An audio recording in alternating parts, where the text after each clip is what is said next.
Good morning! Dito naman tayo kay Nanay Silsa!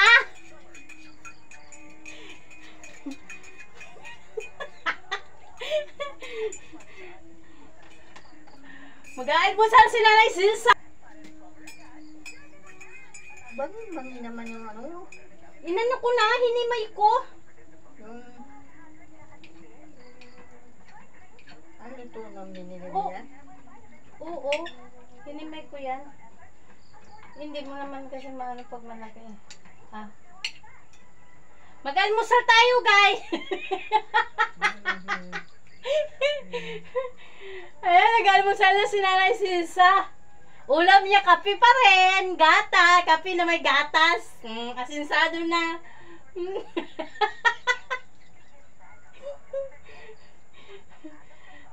Lagyan mo ng kape para malambot. Baka may maglaka ng yung gulay. Ito na. Hindi, dagdag ang iba. Na? Oh. Ito ulam niya, kape lang na may gatas. Wala, walang mayaman. Ulam daw ng mayaman.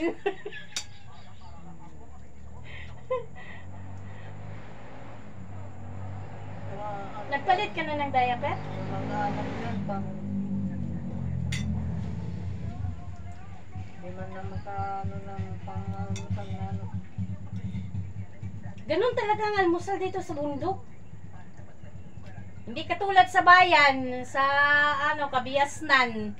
Ang almusal, tosino, longganisa, fried rice. Dito almusal ni Nanay. Kape na may gatas. Inulam niya sa kanin. O, di ba? Ang importante may makain.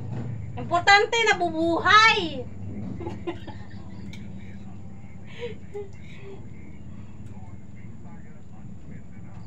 Tapos na akong nagpunla, naglipat ng punla. Tapos joty tayo kay Nanay.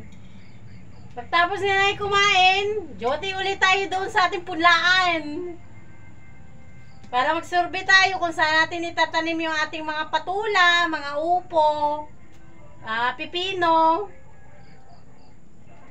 Tapos mamaya namang alas 12, magpaligo tayo ng baboy, ng biik. Di ba ganun lang, routine. Lagyan mo ulit ng kape. Routine ka dyan. Di ba? Ganun lang ang buhay. Kami lang dalawa dito, kaya kami dalawa magsuntukan.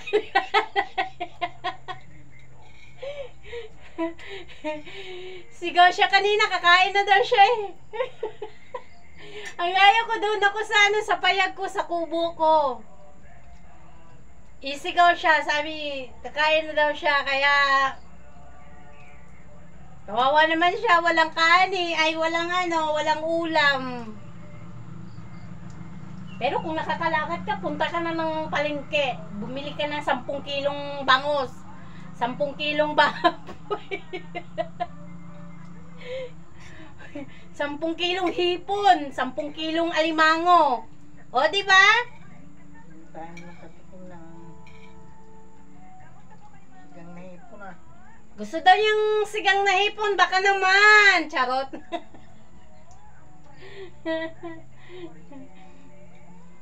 Wala, ganun talaga ang buhay. Ang importante may makain. Ang importante buhay. Oh, 'di ba? Buti na hindi ka na naiinip sa buhay mo ganyan. Ako po. Nagbabata na lang. Mga dekada ka na din ganyan, no? Kung hanggang kailan ako mag-ganon ito. O, 'di ba? Ganun lang ang buhay. Magpasalamat na lang habang may kinakain pa. Kasi yung iba nga, wala pang kinakain. Pero alam niyo sa totoo lang, pag walang tao dito, walang magpapakain kay Nanay. Patay na. Kumakalam na yung sikmura niya.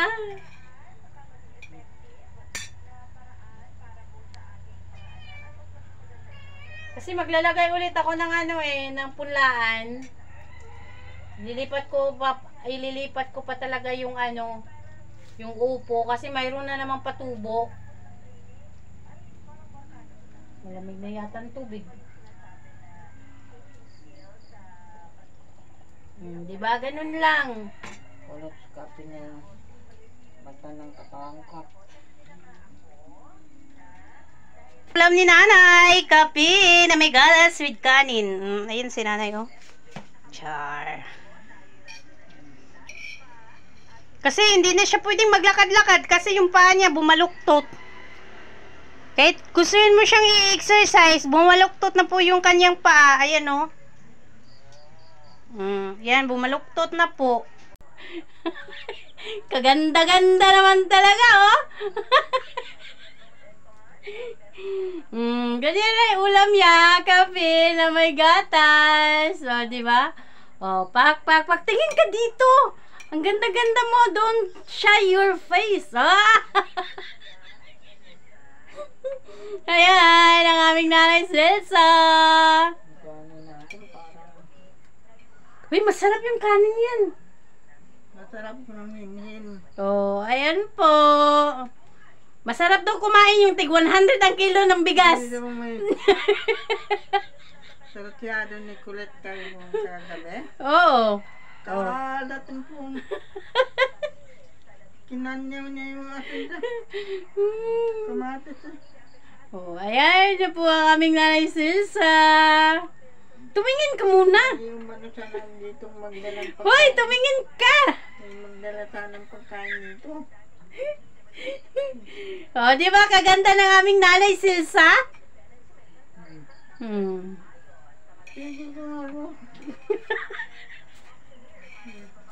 Thank you all for watching this here video.